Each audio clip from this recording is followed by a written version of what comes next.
Lagi nilang tinatanong sa akin, Abby, paano mo pinapaayos yung gulong ng bike mo? Sa totoo lang, hindi ko rin alam. Kasi hindi naman ako si Abby at hindi ko rin naman bike yan. Kaya kung gusto nyong malaman,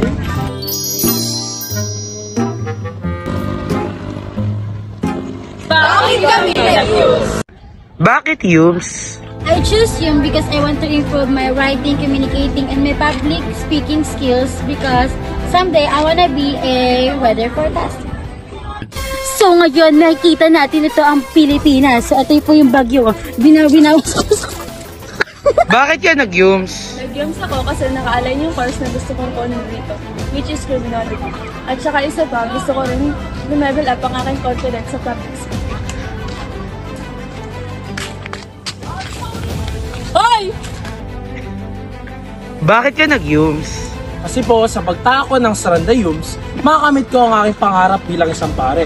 Sa Yums ay pinag-aaralan natin ang mga subject na kailangan ko upang makamit ko ang aking pangarap. Dahil din po nag-Yums ako ay halos lahat po ng mga pinsan ko ay Yums ang kinuha. Kaya kinuha ko na rin po yun. Ang mga subject po ng Yums ay na-align sa mga gusto ko na matutunan. Yan po ang dahilan kung bakit ako nag-Yums. Amen! Bang! Ay! Ano nangyari dito? Pagkaloob ang kanawa ng walang hanggang kapayapaan ng Diyos. Umata na at Espiritu Santo. Amen. Kuya, quick question lang. Masakit po. Masakit po. Ay, thank you po. Bakit ka nag-Yums? I chose Yums dahil kaunti na nga ang math. We also learn to socialize and improve our social skills to serve the people. Good morning po, Father. Good morning, anak. Tulong po sa simbahan. Sige, salamat. Pagpalain ka ng Diyos. Awas na po yan.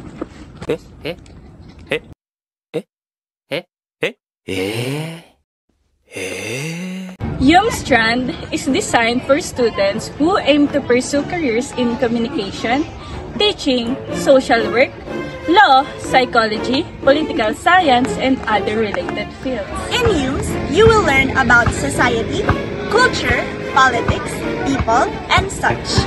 In Yums, students often engage in debates, case studies, research projects, and community immersion activities. Those activities help them to apply theories and concepts to real-world situations. Student to explore human behavior and social relationship, preparing them for career in teaching, law, journalism, psychology, and public services. A word used to express limitations and a lack of something. Yun lang, yan lang, ito lang. Yums lang? I'm a humanista. I'm a humanista.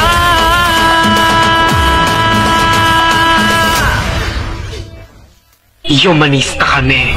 Papasok kami ng payat, kagagawa ng sanisay. Pitong taludtod na kamamatay, tignan mo ang sulat di pantay. Rat-rap ni nanay, pura sulat lang. Ano bang makukuha mo dyan? Bakit di ka mag-inhinyero? Gayahin mo anak ni Inday. Kailangan ko nga ba ng matematika? Ako'y humanista at di nabubusta. I'm a humanista, manulat irarampa, di magpapati, nagsasasabihin ng ina. I'm a humanista, mga sulat irarampa, kahit minsan kami ay sa dilim pumakapa.